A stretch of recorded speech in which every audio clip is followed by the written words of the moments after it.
नमस्कार, मैं हूं अंकुर और आप देख रहे हैं सत्यहिंदी.com। सत्य हिंदी का एंड्रॉइड ऐप आ चुका है। उसको डाउनलोड करने के लिए आप इस वीडियो के डिस्क्रिप्शन में जा सकते हैं।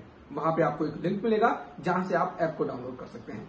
इसके अलावा इस ऐप को आप गूगल प्ले स्टोर से भी डाउनलोड कर सकते हैं। अब एक नजर डाल लेते हैं अब तक की खबरों पर। शुक्रवार को असम में चुनावी रैली करने पहुंची कांग्रेस महासचिव प्रियंका गांधी वाड्रा को अपनी चुनावी रैलियों को रद्द करना पड़ा है। ऐसा उन्होंने उनके पति रॉबर्ट वाड्रा के कोरोना पॉजिटिव होने के बाद किया है। प्रियंका की शुक्रवार को असम में 3 चुनावी रैलियां थीं। उन्होंने कहा है हालांकि उनकी रिपोर्ट निगेटिव आई है, लेकिन डॉक्टरों ने सलाह दी है कि वे खुद को कुछ दिनों के लिए आइसोलेट कर लें।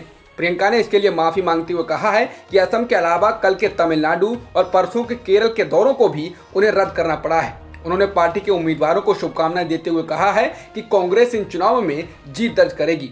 बता दें, प्रियंका के आइसोलेट होने से कांग्रेस कैंपेन को तगड़ा झटका लगा है। तमिलनाडु में अक्सर विरोध का सामना करते रहे प्रधानमंत्री मोदी की इस बार राज्य में चुनाव प्रचार करने की मांग बढ़ गई है। बीजेपी के विरोधी गठबंधन के दल डीएमके के नेता उनसे चुनाव प्रचार करने का आग्रह कर रहे हैं। वो ये आग्रह अपने लिए नहीं बल्कि बीजेपी या इसके गठबंधन के सहयोगी एआईएडीएमके के नेताओं के पक्ष में करने के लिए कह रहे हैं। चौंके नहीं, दरअसल डीएमके के नेता ट्विटर पर प्रधानमंत्री मोदी को टैग कर उन पर तंज कस रहे हैं। वे तंज स्वरूप ही कहते हैं कि यदि मोदी ने बीजेपी या एआईएडीएमके के नेताओं के लिए प्रचार किया तो डीएमके की जीत का फासला और बढ़ जाएगा। कुंभुम से डीएमके के एक उम्मीदवार कुंभुम एन रामकृष्ण ने ट्वीट किया, प्रिय प्रधानमंत्री मोदी, कृपया कुंभुम निर्वाचन क्षेत्र में प्रचार करें। मैं यहाँ डीएमके का उम्मीदवार हूँ और ये मेरे विजय मार्जिन को बढ़ाने में मेरी मदद करेगा। धन्यवाद सर। इसी प्रकार से ऐसे ट्वीट करने वालों की संख्या करीब दहाई में है। तमिलनाडु में 6 अप्रैल को होने वाले विधानसभा चुनाव से ऐन पहले विपक्षी दल डीएमके के नेता एमके स्टैलिन के रिश्तेदार के घर आयकर के छापे पड़े हैं। रिपोर्ट के अनुसार उनकी बेटी और दामाद के 4 ठिकानों पर केंद्रीय एजेंसी आयकर विभाग कार्रवाई कर रहा है। डीएमके ने आरोप लगाया है ये कार्रवाई राजनीति से प्रेरित है। राज्य में सत्ताधारी एआईएडीएमके का केंद्र में सत्ताधारी दल बीजेपी से गठबंधन है और राज्य में डीएमके विपक्ष में है और उसका कांग्रेस से गठबंधन है। दामाद के यहाँ आयकर विभाग की छापेमारी के बाद डीएमके चीफ एमके स्टैलिन ने कहा है, मैं एमके स्टैलिन हूँ। इस स्टैलिन ने इमरजेंसी और मीसा का सामना किया है। मैं इन आईटी छापों की वजह से डरूंगा नहीं। स्टैलिन ने कहा कि पीएम मोदी को पता होना चाहिए कि मैं एआईएडीएमके का नेता नहीं हूं। चुनाव से पहले डीएमके चीफ के रिश्तेदारों के यहां छापेमारी पर तृणमूल कांग्रेस के नेता डेरेक ओब्रायन ने ट्वीट कर कहा है, इसमें नया क्या है। बीजेपी, नरेंद्र मोदी और अमित शाह एजेंसियों की कमान संभाले हुए हैं। तमिलनाडु में एक राजनीतिक प्रतिद्वंदी के खिलाफ की गई साजिश से आप उन्हें हरा नहीं सकते हैं। हम डीएमके और स्टैलिन के खिलाफ कठोर राजनीतिक प्रतिशोध की कड़ी निंदा करते हैं। प्रधानमंत्री नरेंद्र मोदी ने शुक्रवार को केरल में सत्तारूढ़ एलडीएफ और विपक्षी यूडीएफ पर हमला करते हुए कहा है कि केरल की जनता दोनों मोर्चों से तंग आ चुकी है और अब बीजेपी के विकास के एजेंडे को पसंद कर रही है। पीएम मोदी ने कहा कि केरल की जनता यूडीएफ और एलडीएफ से कह रही है कि अब बहुत हो चुका। केरल के लोग एनडीए के विकास के एजेंडे को चाह रहे हैं। वे हमारे कार्यक्रमों और नीतियों से खुद को जुड़ा महसूस करते हैं। पीएम मोदी केरल के पठानमथिट्टा जिले के कोनी में एक रैली को संबोधित कर रहे थे।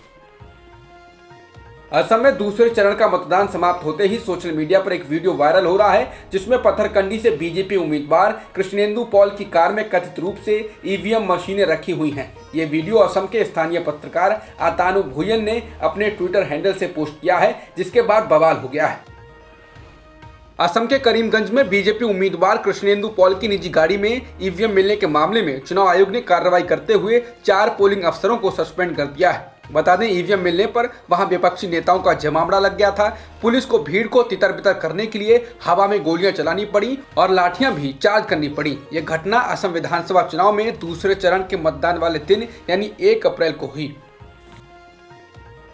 असम में बीजेपी उम्मीदवार की गाड़ी में ईवीएम बरामद किए जाने की वीडियो वायरल होने के बाद चुनाव आयोग ने अब पोलिंग स्टेशन 179 पर फिर से मतदान कराने का आदेश दिया है। इसके अलावा लापरवाही दिखाने वाले अधिकारियों को सस्पेंड कर दिया गया है।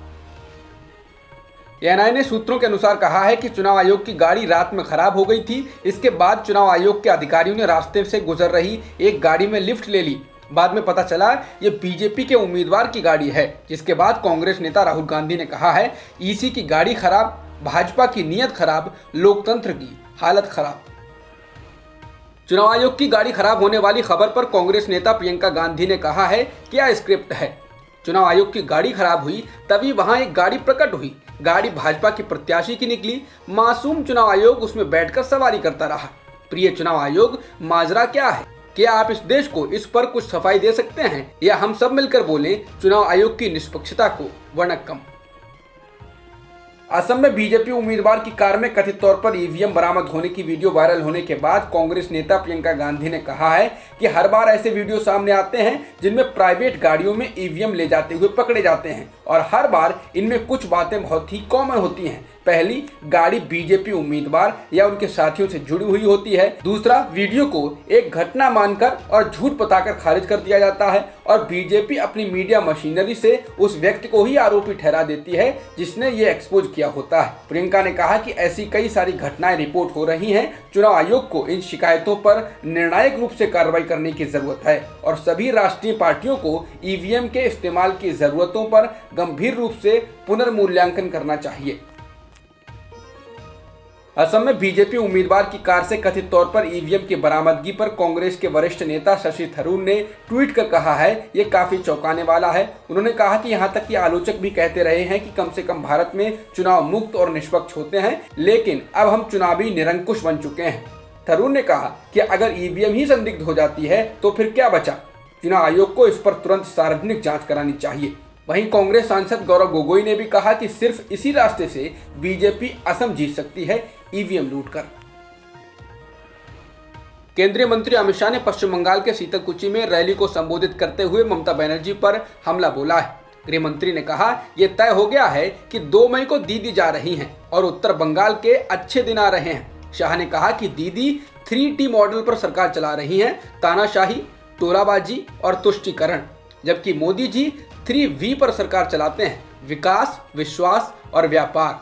शाह ने कहा कि एक बार बंगाल में हमारी सरकार बनवाइए, बंगाल में हिंसा की राजनीति को हम खत्म कर देंगे। हम 3V के आधार पर बंगाल का विकास करेंगे।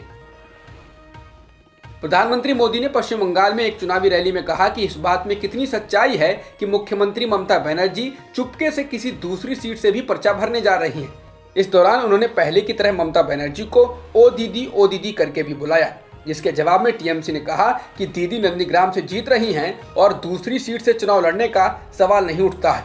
प्रधानमंत्री जी, लोगों को गुमराह करना बंद करिए, उससे पहले कि वो नामांकन के बाद आपका झूठ पकड़ लें। टीएमसी ने इसके साथ ही ममता बनर्जी को राष्ट्रीय नेता दिखाने की कोशिश करते हुए कहा कि आप 2024 के लिए वाराणसी के अलावा कोई सुरक्षित सीट देख लीजिए, क्योंकि वाराणसी में आपको चुनौती मिलने वाली है।